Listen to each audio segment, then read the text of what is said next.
अस्सलाम वालेकुम अजीज तलबा। खैरियत से हैं आप लोग। आज जो हमारा टॉपिक जो चल रहा है वो कंटिन्यू करेंगे इसी टॉपिक को जो हम पिछले वीक में स्टार्ट की थी पहली क्लास, उसके कुछ मजीद यानी कि सेल के स्ट्रक्चर के हवाले से हम जानने की कोशिश करेंगे। Cell structure and functions, biology के अंदर आज हम ये टॉपिक पढ़ने जा रहे हैं।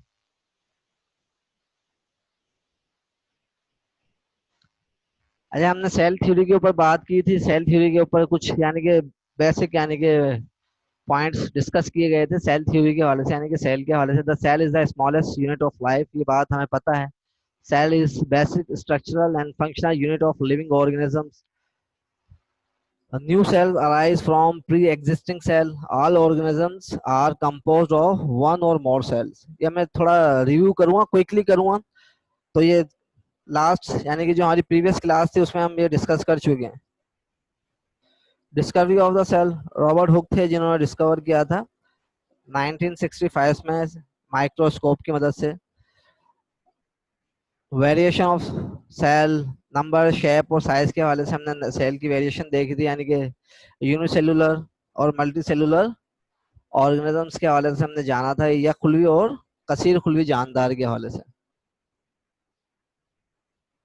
सेल शेप के हवाले से इधर डिस्कस किया गया था। फिर सेल साइज आपको बताया गया था कि हर जो सेल का जो शेप होता है उसके ऑर्गेनिज्म के हिसाब से, ऑर्गन्स के हिसाब से यानी कि डिफरेंट होता है। इसी तरीके से सेल साइज अलग अलग, यानी कि ऑर्गेनिजम्स का जो नंबर ऑफ सेल्स जो प्रेजेंट होते हैं उसी हिसाब से उसका सेल का साइज बड़ा या छोटा होता है। तो इसके अंदर ये कुछ एग्जाम्पल्स के तौर पे यानी कि दिए भी गए थे कुछ। एक सेल का जो साइज इधर 0.1 माइक्रोन था, तो दूसरे का 170 मिलीमीटर के अंदर था। पार्ट्स ऑफ सेल के अंदर हमने फिर डिस्कस किया था कि सेल मेम्ब्रेन प्लाज्मा मेम्ब्रेन के नाम से जाने जाने वाला एक पार्ट है, मेन पार्ट है आपका सेल का। Outer membrane of the cell that controls the entry and exit of substance according to the requirements of the cell. और फिर इसी तरीके से हमने सेल वॉल को डिस्कस किया था। ये आउटर मेम्ब्रेन आपकी सेल वॉल जो कि कंट्रोल करती है एग्जिस्ट ऑफ सब्सटेंस को या फिर एंट्री ऑफ सब्सटेंसेस की। क्या क्या यानी कि कौन से सब्सटेंस इंटर होते हैं, कौन से सब्सटेंस को यानी कि रिलीज करना, निकालना, एग्जिट करना। तो सेल वॉल क्या, इट प्रोवाइड रिजिडिटी यानी कि सेल को मजबूती देती है, सपोर्ट देती है और प्रोटेक्शन करती है सेल की। It also give shape size, यानी कि सेल वॉल सेल को शेप और साइज देती है, प्रोवाइड करती है, मुहैया करती है। उसी के साथ found in plants, fungi, bacteria, और इसके अंदर ये पाई जाती है। खास एग्जाम्पल लिए माइक्रो ऑर्गेनिजम्स के हवाले से। सराउंड्स प्लाज्मा मेम्ब्रेन, ये प्लाज्मा मेम्ब्रेन के गिर्द मौजूद होती है। ये पिक्चर के अंदर भी आपको दिखाया गया है। इसके अंदर आगे बढ़ते हैं हम, क्विकली रिवीजन चल रहा है। साइटोप्लाज्म, अब साइटोप्लाज्म क्या, the portion of the protoplasm lying inner the cell. ठीक है, यहाँ पे पिक्चर में साइटोप्लाज्म का दिखाया गया है, आप देख सकते हैं। साइटोप्लाज्म अंदर मौजूद है, जेली लाइक सब्सटेंस होता है, जेल लाइक सब्सटेंस होता ही है। कंटेन हेरिडिटरी मटेरियल अपने अंदर रखे हुए होता ही है। ठीक है, और इसके साथ फिर न्यूक्लियस को जब हम देखते हैं, separate from cytoplasm bye nuclear membrane, यानी कि न्यूक्लियस को न्यूक्लियर मेम्ब्रेन सेपरेट करती है साइटोप्लाज्म से। और डायरेक्ट ऑल सेल एक्टिविटी, यानी कि सेल की तमाम जितने भी काम होते हैं, एक्टिविटीज होती हैं, वो न्यूक्लियस के अंदर मौजूद होती है। न्यूक्लियस ही डायरेक्ट करता है उनको। Contain genetic material, DNA, genetic material इसके अंदर मौजूद होता है। आपका न्यूक्लियस के अंदर DNA, deoxy ribo nucleic acid, तमाम इंफॉर्मेशन आपकी मौजूद होती है।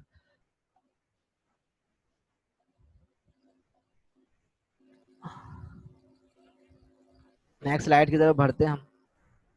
सेल ऑर्गेनल्स में हमने बात की थी प्लास्टिड्स की। लार्ज यानी कि ऑर्गेनल्स होते हैं, कैरेक्टरिस्टिक इसके प्लांट के अंदर पाए जाते हैं, प्लांट सेल के अंदर। तो टाइप्स है उसकी डिफरेंट, क्लोरोप्लास्ट, क्रोमोप्लास्ट, लीकोप्लास्ट के नाम से जाने जाते हैं। अच्छा, तो आपका क्लोरोप्लास्ट प्रोवाइड करता, मुहैया करता कलर एंड मैन्युफैक्चर फूड, यानी कि किसी भी प्लांट को जो कलर देने का जो काम होता है क्लोरोप्लास्ट का होता है। प्लास्टिक की एक टाइप है। और फूड को मैन्युफैक्चर करता है, फूड तैयार करता है फोटोसिंथेसिस के दौरान, जिससे प्लांट्स अपना खाना खुद तैयार कर रहे होते हैं। और सनलाइट की मौजूदगी में ये होता प्रोसेस सारा। क्रोमोप्लास्ट को जब हम देखते हैं, they have colour pigments other than green, यानी कि ग्रीन के अलावा दूसरे कलर पिगमेंट जितने भी होते हैं खासकर फ्लावर के पेटल्स के अंदर जो आते हैं, जिससे एक खूबसूरती यानी कि फ्लावर की रोनुमा होती है और एक अहमियत का हमें पता चलता है। फ्लावर एक खूबसूरती का बास बनता, वजह बनता है। और तमाम यानी कि जो खासकर हशरात हैं अट्रैक्ट होते हैं उसकी, उसी बुनियाद के ऊपर इंसान चरिंद परिंद उसको देख के अट्रैक्ट होते हैं, उसकी तरफ माइल होते हैं। They store food in roots. अच्छा, इसके बाद लिकोप्लास्ट है, कलरलेस होता है यानी कि कोई इसका कलर नहीं होता खास। Underground parts of the plant यानी कि रूट होती है ये आपका, जिसका काम क्या होता है, फूड को स्टोर करना है in the form of starch, starch की शक्ल में। माइटोकॉन्ड्रिया इसके ऊपर भी डिस्कस हुआ था।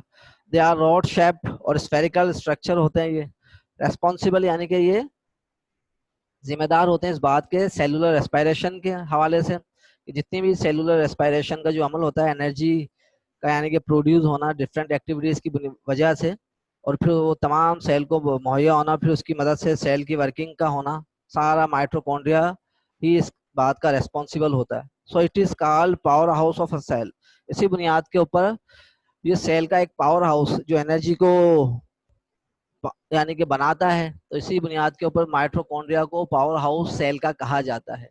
और इसके साथ साथ कंट्रोल लेवल ऑफ वाटर को कंट्रोल करता है सेल के अंदर, and other material in cell. और इसके साथ कंट्रोल करता है दूसरे मटेरियल्स को सेल के अंदर, कि कितना मटेरियल, कितना वाटर दरकार है सेल को, तो इसी हिसाब से वर्कआउट कर रहा होता है। और रिसाइकिल एंड डिकम्पोज, रिसाइकिल भी करता है, दोबारा बनाता है प्रोटीन को, डिकम्पोज भी करता है और ब्रेक डाउन भी करता है, तोड़ता भी है प्रोटीन को, फैट्स को, कार्बोहाइड्रेट्स को, जिसकी मदद से एनर्जी हासिल होती है सेल को। अच्छा, बात करते हैं एंडोप्लाज्मिक रेटिक्यूलम के हवाले से। It is network of membranes, यानी कि एक नेटवर्क है आपका मेम्ब्रेन्स का, आपको नजर आ रहा है डायग्राम्स के अंदर। ये एक यानी कि एक के बाद दीगरे ते दर ते मेम्ब्रेन्स आपको नजर आ रही है इसके अंदर, पिक्चर के अंदर। It provides a skeletal framework to the cell, यानी कि एक स्केलेटल फ्रेमवर्क मुहैया करता है सेल को, जिसकी मदद से सेल एक अपनी हालत को कायम रख सकता है। Moves material around in cell. अच्छा, मटेरियल मूव्स होता है इसके अंदर अराउंड इन सेल के अंदर, और फिर वो आगे जो भी मटेरियल इसको रिक्वायर्ड होता है, ये एंडोप्लाज्मिक रेटिकुलम की मदद से मूव होता हुआ सेल तक पहुंचता है। अब राइबोसोम्स के ऊपर जब हम बात करते हैं, राइबोसोम सेल ऑर्गेनल्स के अंदर, each cell contain thousand of ribosomes. अब ये इसका स्ट्रक्चर जो आप खुद देख सकते हैं, ये बिल्कुल यानी कि आपके डॉट्स की शक्ल में, बॉल्स की शक्ल में नजर आ रहे हैं आपको। तो ये थाउजेंड्स ऑफ राइबोसोम्स का स्ट्रक्चर है। मैक इनका काम क्या होता है, प्रोटीन को बनाना। ये प्रोटीन बनाते हैं, राइबोसोम्स का काम क्या होता है, सेल के अंदर प्रोटीन को बनाना। और इसके साथ साथ प्रेजेंट इन द साइटोप्लाज्म, ये मौजूद कहाँ होते हैं, साइटोप्लाज्म के अंदर मौजूद होते हैं। और फ्लोट कहाँ करते हैं, यानी कि ये तैर कहाँ रहे होते हैं, थ्रू आउट द सेल, यानी कि सेल के अंदर ये मौजूद होते हैं, तैर रहे होते हैं, यानी कि एक क्लस्टर की शक्ल के अंदर एक दूसरे के साथ तैरते ऊपर नीचे दाएं बाएं ये मौजूद होते हैं राइबोसोम्स, जो कि जिनका काम होता है कि किस तरीके से प्रोटीन को तैयार करना है सेल के अंदर। गोल्जी कम्प्लेक्स, ये एक सेक लाइक स्ट्रक्चर होता है, stack one above the other, यानी कि एक सेक लाइक स्ट्रक्चर होता है आपका, ठीक है। यानी कि जैसे आप कोई थैली देखते हैं, कोई बोरी देखते हैं, तो इस तरीके का स्ट्रक्चर आपको ये नजर आ रहा है। और ये ते दर कितने यानी कि मौजूद होता है ये आपका, एक के बाद दूसरे के ऊपर ये मौजूद होता है यहाँ पर, इसको आप देख सकते हैं।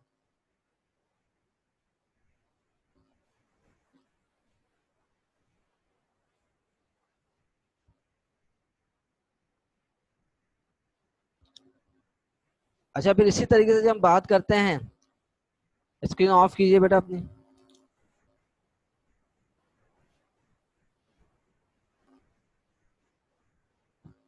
समीर, अब इसके अंदर देखें, store the material produce by cell.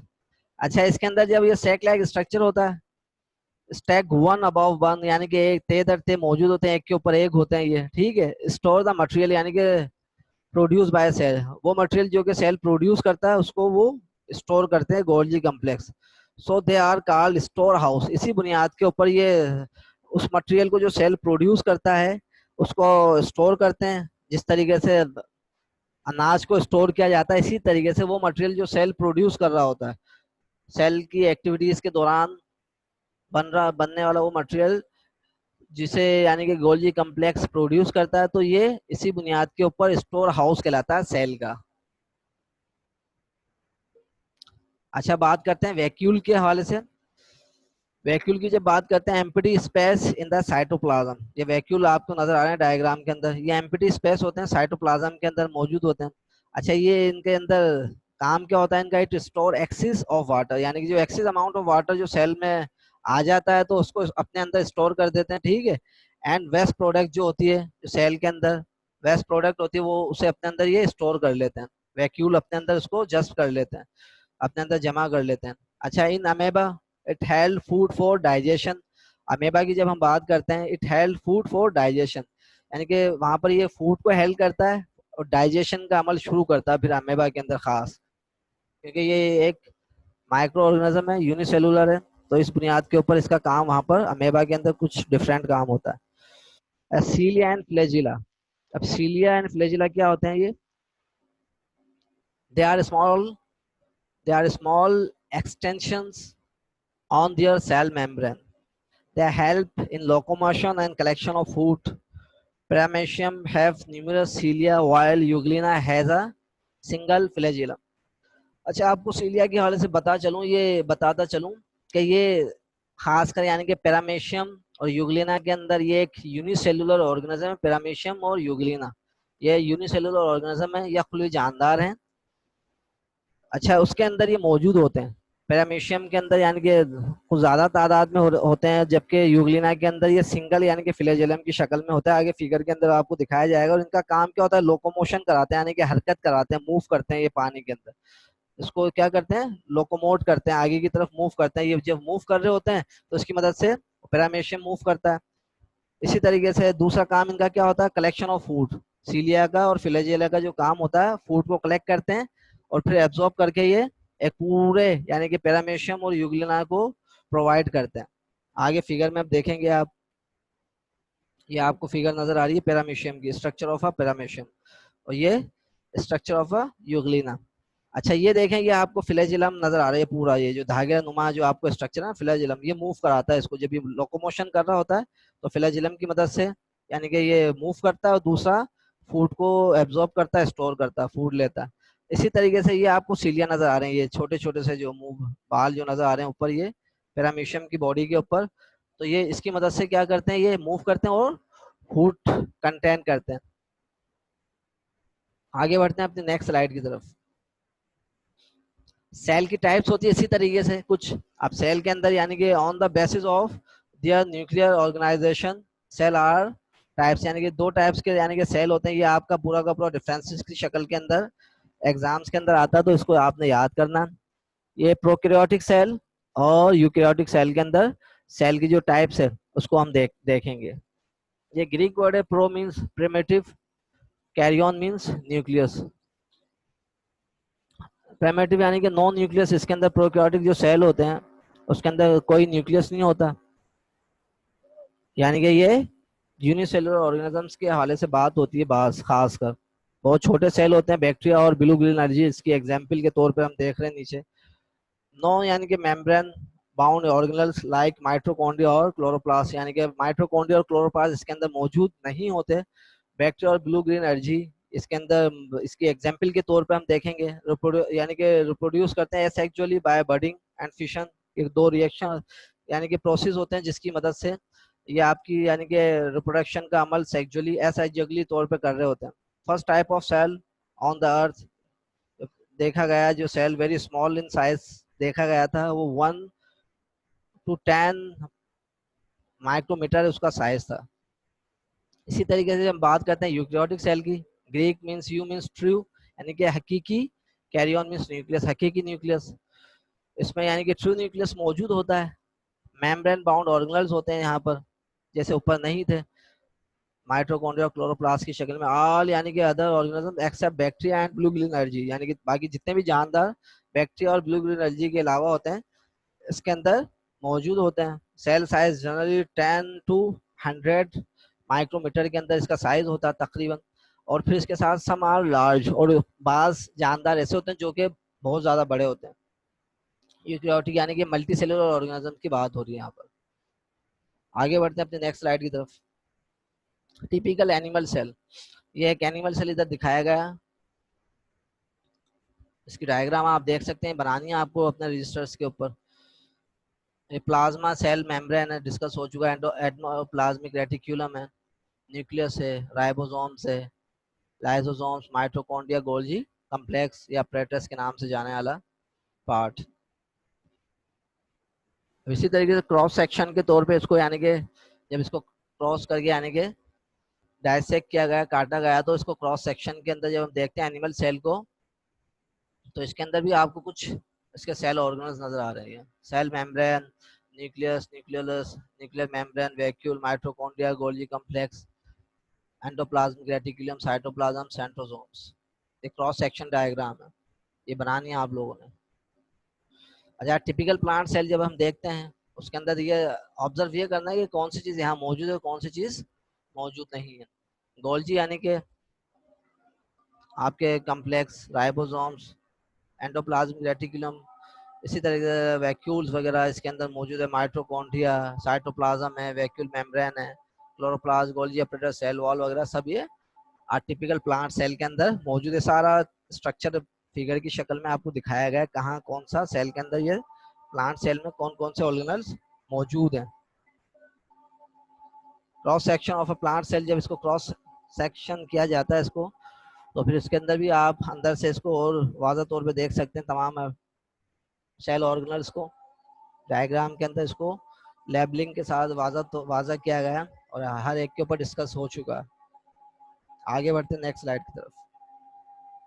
Difference between plant and animal cells.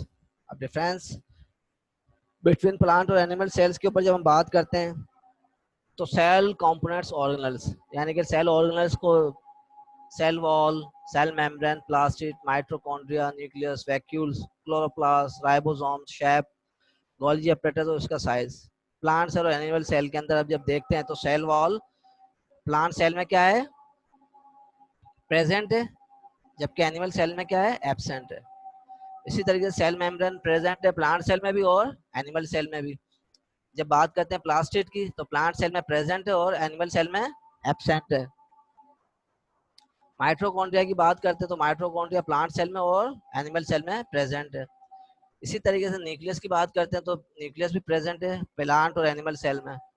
Vacuoles plant cell के अंदर लार्ज साइज और मोर इन नंबर्स, यानी कि लार्ज साइज में होते हैं और ज्यादा नंबर्स के अंदर पाए जाते हैं। इसी तरीके से हम बात करते हैं स्मॉल साइज, एनिमल सेल में देखते हैं तो ये स्मॉल इन साइज और एब्सेंट होते हैं।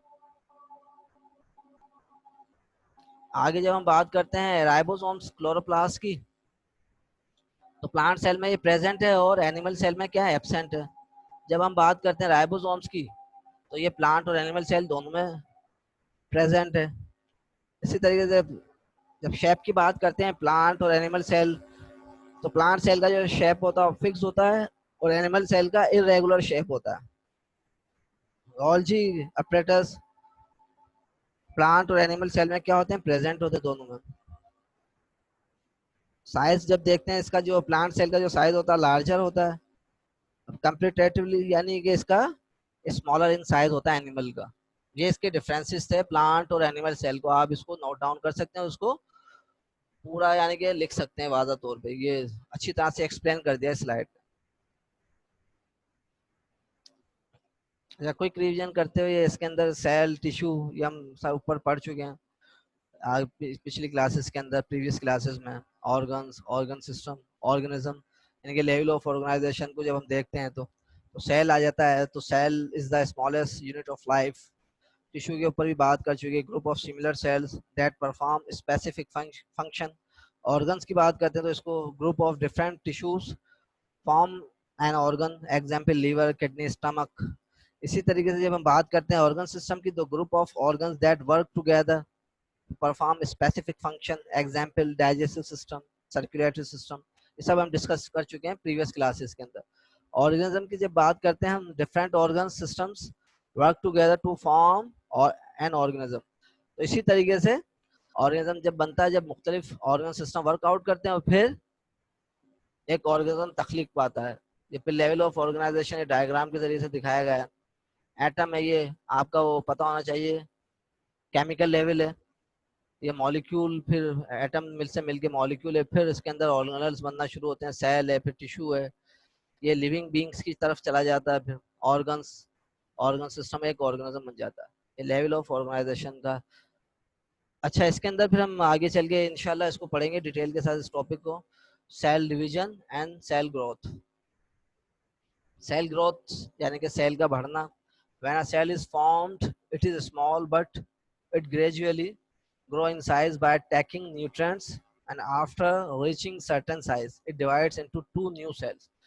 यानी कि जब हम देखते हैं कि सेल छोटे साइज से ग्रेजुअली जब बढ़ रहा होता है, ग्रो कर रहा होता है, तो वो न्यूट्रिएंट्स को हासिल करता है, ठीक है ना, taking nutrients after reaching certain size, और फिर उसके बाद जाके कुछ साइज उसका डेवलप होता है, ग्रोथ होना शुरू हो जाती है सेल के अंदर, तो फिर उसके बाद जाके फिर उसके बाद जाके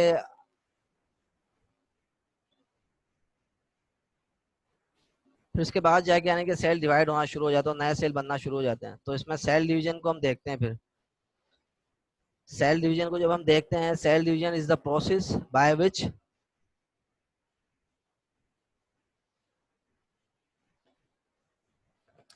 तो इसके अंदर cell division is the process by which a parent cell divides into two और मोर डॉटर सेल। यानी कि जिसमें क्या होता है कि सेल डिवाइड होता है, पेरेंट सेल डिवाइड होता है और दो डॉटर सेल के अंदर टूट जाता है। तो इसको हम डिटेल के साथ पढ़ेंगे आगे चल के इंशाल्लाह।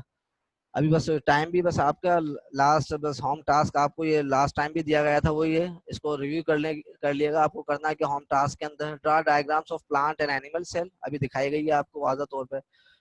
Differentiate between prokaryotic and eukaryotic cell, ये भी आपने आज पढ़ लिया है। Write short note on nucleus, cytoplasm, mitochondria और प्लास्टिड्स।